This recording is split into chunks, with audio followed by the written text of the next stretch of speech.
morning, everybody. This is Kate Davis coming to you from my yard in North Madison with another episode of Tuesdays in the Garden. I'm going to call this Timely Tips because while we're waiting for things to warm up, there's a lot of things you can do around the yard to get ready for planting. One of the first things I'd like to show you is my collection of Lenten roses. These are also called hellebore. These are the first flowers to bloom in the spring. Before all these leaves come up, the first thing that you'll see are these beautiful flowers. This year they bloomed at the end of February, so it's always amazing to walk around the side of the yard and see flowers in bloom. Usually it's the 1st of March, but this year was February.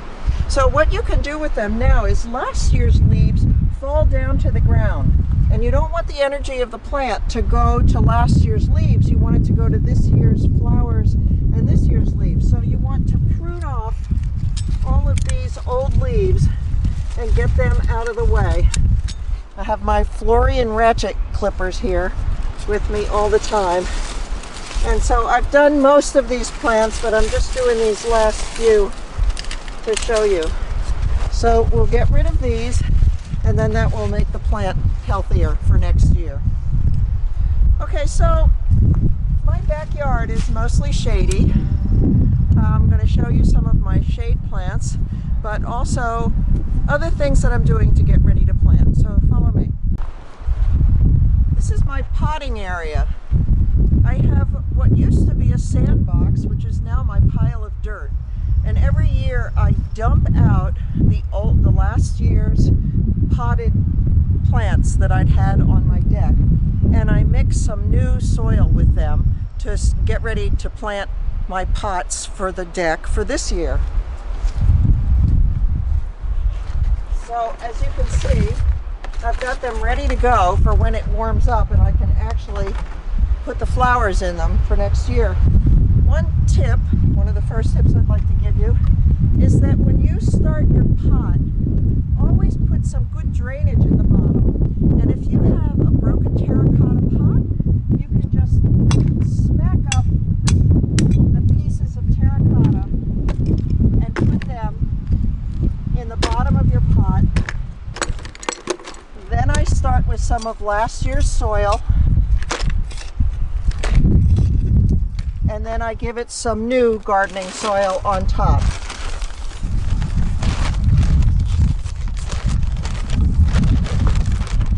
And that's how I get each of my pots ready for the deck.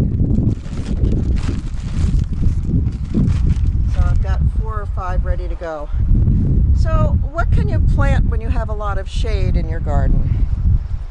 Of course, there's always hostas, and we've got some ferns ready to bloom that are here. Over in my little bird bath garden, I have some purple lamium, which is a great ground cover spreader. And these are yellow loosestrife, which some people call circle flower. So they'll be up soon. The lamium seems to bloom early. And there's a yellow variety called Archangel, which I have close to the woods. When I planted them, I didn't know they were called Archangel, and I just happened to have planted them next to my garden angel. So that's very appropriate. And they have beautiful little yellow, almost orchid-like flowers on them, and they'll spread like crazy. So a wildflower that, if you're lucky enough, starts to bloom in your yard is mayapple. We used to call these umbrella plants when we were little, but they'll take over an area too. And later in the season they'll get a nice white flower, and then they'll get a little green apple on top. Not edible, but a nice garden flower. Another great shade plant is bleeding hearts, which you can see behind the angel here, where I have another one over by my wood pile. Those are also very satisfying early bloomers. The chipmunks like to hide behind this one. Now, here's another tip for you. My husband is a big birder, and we have lots of bird feeders in the yard. So we feed lots of sunflower seed to the birds, but when that sunflower seed is spent, it makes fabulous mulch for your garden. So I periodically go around and gather up as much of the spent sunflower seed as I can get, and then I put it around my annuals in the front yard. So what are we going to plant? I have my vegetable garden in the front yard because that's where I have most of my sun. So let's go see what's happening with that. I'm trying an experiment this year to start some of my plants from seed that I normally start directly in the ground. Things like squash, zucchini, cucumbers. I usually put those seeds directly in the ground. But right now I'm doing half of them in pots, and you can see how they're just starting to come out now. And then I'll do half of them in the ground and see which ones are more viable. But my other vegetables are inside.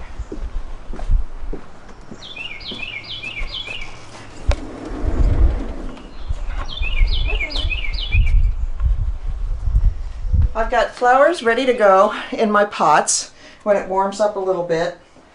And I've got lots of vegetables that I've started. I know that some people either plant by the moon, like Keith Luckenbach, or plant by the date. I try to get my peas in by St. Patrick's Day. But this year, because it's been unusually cold, I've decided to go with a temperature chart. And you can find any of these handy charts online. Hang on, the cat escaped. Let me turn it off. Ready? Here's one of the cold charts that you can use that will tell you what vegetable can be planted at what degrees. Most of them, the cold crops like lettuce and radishes, can go in at about 45 degrees, which most days we're at, but not last night. Or you can get a chart like this that will show you 35, 40, 50, 60, 70, 75. This is seed starter chart by temperature, and you can find these all online. So this year I'm trying a new kind of seed from Harris Organic Company in upstate New York. And those are the ones that I planted outside, and I've got others ready to go into the ground. One last thing inside I'll show you is I love to plant nasturtiums because they're hardy, they spread, and they're multicolored. Here's another tip for you. Before you put them in the ground, take each seed and rub it with an emery board or a nail file, and that will make it easier for the germination to happen. Then I soak them in water for a few days, and when they start to sprout, that's when I put them in the ground. So let's give these poor vegetable plants some sun today. Every morning I'm taking them outside, and every evening bringing them inside so that they don't freeze. 3 or 4 different kinds of tomatoes, cilantro, and kale. Normally I would put the kale in by now, but it was down to 35 degrees last night, so I didn't want to take the chance of it frosting or freezing. And I could stand for them to get a little bigger before they go in the ground anyhow. So this is my morning project, is bringing out and taking back in. So let's go see where we're going to plant them. The first thing you need to do with your vegetable garden is get your soil ready. This is my composter. We don't have a garbage disposal. We put all of our vegetable matter in here, and every year, I just did this last week, but from the bottom we take out all the good compost. I put it in a wheelbarrow, and then I bring it out front and mix it up. We're going to have to go quietly by the birdhouse because we have a resident family of bluebirds. I don't think they're in right now. I think the father's out collecting food for the mother. But it's so nice to have them flitting around when you're working in the garden. We also have an oriole that comes and sings to me and says, "Am I a pretty bird?" And I'll say, "Yes, you're pretty, you're pretty." I'm so pretty. Am I a pretty bird? And you hear that as you're working in the garden, and it's just delightful. So what have I planted so far? Going by our temperature chart, I was able to put my peas in very early. They say they can go St. Patrick's Day. I think I had them in by April 1st this year. And you can see they're starting to come up. Pretty soon I'll put twine around my teepee for them to climb up. I've also planted my lettuce on this row and some other seedlings of lettuce in the back. And then in this row I've got arugula, which is pretty cold hardy. You'll have to focus in on this because it's just starting to come up. And when it gets bigger, I'll thin it out. I've got my parsley in, my ever-present mint. If anyone would like mint, please get in touch with me. I've got places here for my rosemary and my cilantro when they're ready to go in, and my oregano. So this makes a nice little herb area that I can run out when I'm cooking dinner and grab a few herbs. So here's what we do to get the beds ready.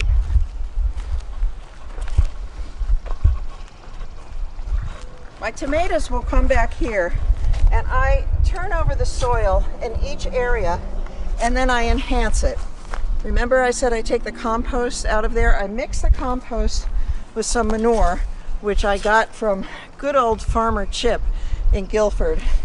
Thank you, Scott Conover. Every year we go over and we get a load of manure. So I'll mix the manure with the compost. The tomatoes prefer more compost than manure. If you have too much manure, here's your other tip. If you have too much manure, you'll get all leaf and no tomato. So I tend to go heavy on the compost and light on the manure. And this year I'm trying something new for a little added nitrogen. This is called coop poop. And it's basically chicken poop that's been dehydrated and composted.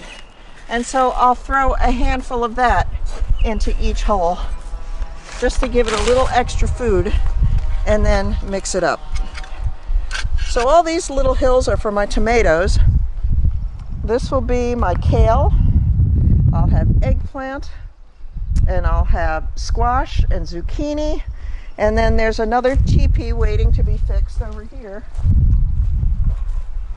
This blew down last year, but just like the pea teepee, I'll have a teepee for my cucumbers to grow on. So that's always fun.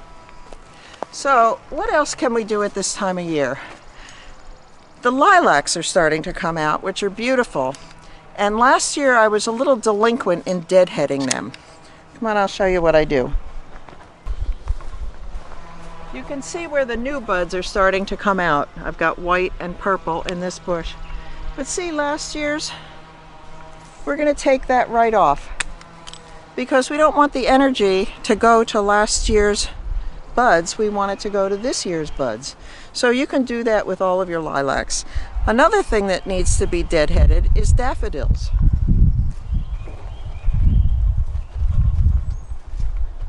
I finished getting the beautiful color off of my daffodils, so I'm going to cut those heads off because, again, when these leaves are collecting energy, you want it to go to the bulb that's in the ground, not to forming